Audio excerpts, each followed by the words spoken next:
The cold steel of the bench pressed against my legs as I sat at the nearly empty train station. My backpack sat beside me, half unzipped, stuffed with old notebooks and a single change of clothes. My dad's voice still echoed in my ears, sharp as the winter air. "Walk home like the stray you are," he sneered, tossing the crumpled piece of paper that was supposed to be my train ticket onto the ground. I bent to pick it up, but it was blank, nothing but trash. He had swapped it before we even left the house. My sister, meanwhile, strutted toward the platform with a gleaming first-class ticket in her manicured hand, her designer bag swinging like a pendulum of privilege. She turned just enough to smirk at me. "Please subscribe to our channel and tell us in comments from where are you watching this video. Try not to get lost, mutt," she said sweetly, her words dripping with venom. The loudspeaker crackled overhead, announcing her train. She didn't even look back when she boarded. My mom stood next to Dad, arms folded, shaking her head at me with contempt. "You always complain," she hissed. "You should be grateful she even lets you breathe the same air." I felt the stares of strangers burn into me as my parents walked away, leaving me stranded with no money, no phone signal, and miles from home. The train roared past me as my sister's laughter floated back like smoke from the first-class window. I pressed my face into my hands. My chest ached, but not from the humiliation. Not anymore. It was the years piled on top of me. Every insult, every slap, every dismissal had built to this moment. I thought of how many times I had worked double shifts at the diner, handing over my tips to help the family, only to watch them buy my sister's luxuries, her dresses, her vacations, now her first-class ride, on the money I earned. My fists clenched so tight my nails cut my palms. A boy walked past me with his father, holding his ticket proudly, laughing at the adventure they were about to have. For a brief second, I imagined my life with different parents, ones who would cheer when I succeeded, ones who would never spit the word stray at me like I was filth. But that life wasn't mine. The station grew emptier, the announcements fainter. By dusk, I was the only one left sitting under the flickering light, shivering as the wind whipped through broken glass panes. I started the long walk home, every step burning in my calves, every mile echoing the words Dad had thrown at me. "Walk home like the stray you are." But as my breath fogged in the air, something snapped inside me. For the first time, the shame wasn't weighing me down. It was fueling me. I realized something bitter and sharp. Strays learn to survive. Strays find their own way, and strays never forget who kicked them out. By the time I reached the outskirts of our neighborhood, my shoes torn and my body trembling, I wasn't the same person who had been abandoned on that bench.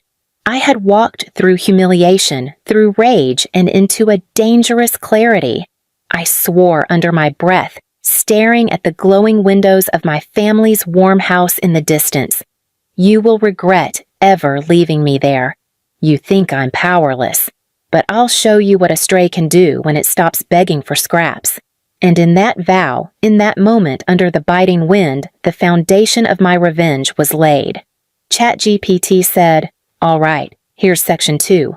Very long, detailed, escalating toward the breaking point and revenge setup. No repeats, no gala, no recycled revenge." The next morning, my legs were still raw from the walk. My lips cracked from thirst. I stood in the kitchen doorway, dirt still clinging to my clothes, while my sister lounged at the table in silk pajamas, her phone lit up with photos of her first-class train ride, champagne, wide seats, the kind of comfort I had paid for without ever being invited to touch. She tilted her head at me like I was an insect crawling across the floor. You should have seen the looks when I walked into first class. People thought I was royalty. Meanwhile, you were... What? Picking up trash at the station? Dad barked out a laugh, slapping the newspaper against the table. "Animals don't belong on trains. I taught you that lesson yesterday." Mom sipped her coffee, eyes narrowing on me. "Ungrateful stray. You should have thanked us for letting you come that far. If your sister hadn't needed your money, you wouldn't have even stepped foot in that station." Every word was a knife, but I didn't flinch. Something inside me was hardening. I realized they weren't just cruel in the moment. They enjoyed the cruelty. They fed on it like a drug. My pain was their breakfast entertainment. I excused myself silently, retreating to my room, my heart pounding. For hours I stared at the ceiling, hearing their laughter echo downstairs. The word stray kept circling my head. It should have crushed me, but instead it built pressure until it was something else entirely. Fuel. I thought of all the sacrifices I'd made, handing over tip jars, running errands for my sister, scrubbing floors while she preened in mirrors. Every dime I earned had been stolen, rerouted to buy her memories, while mine were filled with humiliation. They didn't see me as their child, only as a wallet and a punching bag. By nightfall, I couldn't sleep. I walked outside barefoot, the grass cold under my feet, and stared at the empty street. I thought back to the station, the boy holding his ticket, the joy on his face. My parents hadn't just denied me comfort. They had denied me dignity, the smallest sliver of humanity. And then it clicked. If they thought I was powerless, it was because I had always played by their rules. I had always tried to earn scraps of kindness, to prove my worth. But what if I stopped? What if I used the same energy I had, wasted on pleasing them, to undo them? I began to notice things I had ignored before. Dad bragging to neighbors about the money he had, money that wasn't really his. It was mine. Mom gossiping at church about her perfect family while whispering to people that I was unstable, a burden. My sister flaunting gifts online, but never once admitting where they came from. Their whole life was built on the illusion that they were respectable, successful, untouchable. It wasn't true, and I knew exactly where the cracks were. The next week, when Dad ordered me to mop the garage floor while my sister tried on a new dress, I bent down with the bucket. He smirked at me, his voice like gravel. "On your knees, right where strays belong." I looked up at him, my hands dripping with dirty water, and for the first time I didn't feel small. I felt dangerous, because I had already started. I had already begun pulling at the threads of their lives, quietly, patiently. While they laughed upstairs, I had slipped into their rooms. I had found the bills they ignored, the debts they pretended didn't exist, the documents they hid from each other. I discovered my father had been lying about payments. My mother had been pocketing charity donations. My sister had stolen credit she couldn't pay back. Piece by piece, I gathered it all, and as I stared at the filthy water soaking my hands, I realized my revenge wouldn't be loud, wouldn't be a gala or a scene in front of strangers. It would be something worse. It would be silent, invisible at first, until it caved in on them, and they wouldn't even see it coming. I wrung out the mop, forcing a smile at my father's sneer. My sister clapped her hands mockingly from the doorway. Mom called from the living room for me to clean faster. I whispered under my breath, just loud enough for myself. Strays bite when they're cornered, and for the first time in my life, I wasn't scared of the word. I was ready to wear it like armor and to make them choke on it. I kept quiet for weeks. That was the hardest part. My parents thrived on reaction. They wanted my tears, my begging, my apologies for things I never did wrong. But instead of snapping back or crying, I smiled. I cleaned, I nodded, I obeyed. And that terrified them more than anything because they didn't understand silence. Every night, when the house was asleep, I moved like a shadow. I dug deeper into the documents I'd hidden under my mattress. Overdue bills, secret loans, and receipts that didn't match the lies my parents told the world. Dad bragged about paying everything in cash, but I found repossession notices stuffed behind the dresser. Mom boasted of helping the church, but I found letters threatening legal action over money she stole from the women's charity box. My sister, the golden child, posted online about luxury, yet I held proof that she had maxed out every card in the house. And then I started pulling strings. Quietly, I called the companies in Dad's name and gave them updated information. His actual job. His actual unpaid bills. I didn't lie. I just told the truth he had hidden.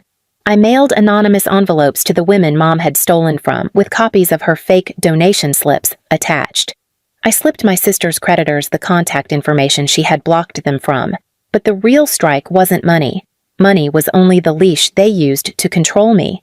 The real strike was dignity, the thing they had robbed from me over and over.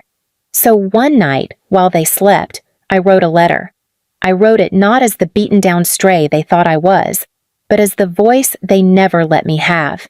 I wrote about every bruise, every word of poison, every time they shoved me aside so my sister could shine. I told the truth in jagged, ugly detail.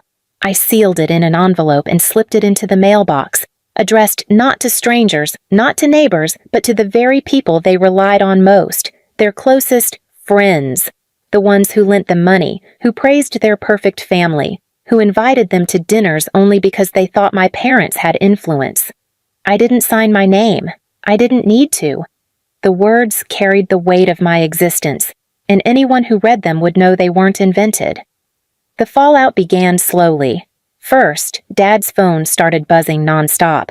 He threw it against the wall one morning after cursing about people asking questions. Mom started staying inside, skipping her gossip meetings at the church. My sister screamed when a delivery truck arrived with repossession men ready to take the furniture she had flaunted online. They turned on each other instantly. Dad accused Mom of leaking. Mom shrieked that Dad had left documents out. My sister cried that one of them must have betrayed her. They were collapsing, exactly as I had planned. But still, I kept quiet. I cooked meals, I swept floors, I acted oblivious while they drowned in suspicion. The silence was my revenge, the same silence they once mocked me for. And then came the day I walked out. I had taken nothing, no money, no belongings except the bag of papers I carried like a trophy. They didn't notice at first. They were too busy screaming at each other.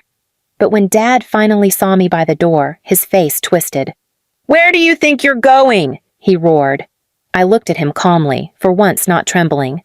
"Away, like you always wanted." Mom staggered forward, her voice brittle. "You think you'll survive without us? You were nothing but a stray." My sister spat from the staircase. "You'll crawl back. You always do." But I didn't crawl. I left. For the first time in my life, the air outside didn't feel like poison. It felt clean. In the months that followed, their empire of lies rotted. Friends stopped calling. Church doors closed on them. Creditors came in waves. My sister's photos stopped appearing. Online, her account's gone silent. And still, they searched for me, sometimes leaving messages through relatives. "Come home. We forgive you. Forgive me." As if I were the one who had sinned. The last time I saw them, months later, was by accident. I was at a bus station carrying groceries when I spotted them through the glass window. Thinner, older, frantic. Dad was begging a clerk to extend his deadline. Mom was clutching a folder of rejected charity appeals. My sister stood behind them, her hair cut short, her eyes hollow, no longer the princess she once played. They didn't see me, and I didn't approach them. Because revenge isn't always about spectacle. Sometimes it's about knowing they're living the collapse you designed. Sometimes it's about walking past them, head held high, while they fight over the ruins of the throne they once beat you down to polish. That night, I sat in my small apartment, eating noodles off a chipped plate, and I smiled. I had no luxury, no wealth, no applause. But I had something none of them could ever take again. My dignity. And that was worth more than any first-class ticket. Please subscribe to our channel and tell us in comments from where are you watching this video.